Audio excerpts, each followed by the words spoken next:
மண்கலம் கவிழ்ந்தபோது வைத்து வைத்து அடுக்குவார், வெண்கலம் கவிழ்ந்தபோது வேணுமென்று பேணுவார்.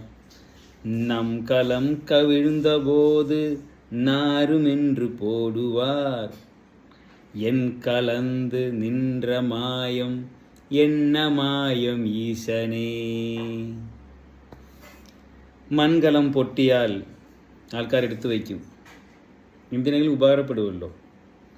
വെങ്കലം ഇത്തിരി ഡാമേജ് ആയാലും ആൾക്കാർ എടുത്തു വയ്ക്കും. കലം നമ്മളെ ശരീരം വിട്ട് ജീവൻ പോയിക്കഴിഞ്ഞാൽ നാറും, അതുകൊണ്ട് ഉടൻ തന്നെ ദഹിപ്പിക്കും, അല്ലെങ്കിൽ കുഴിച്ചിടും.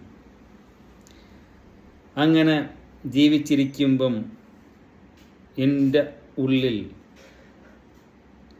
നിന്ന ഈശൻ ദൈവം എവിടെ പോയി? എന്ത് മായയാണത്? Thank you.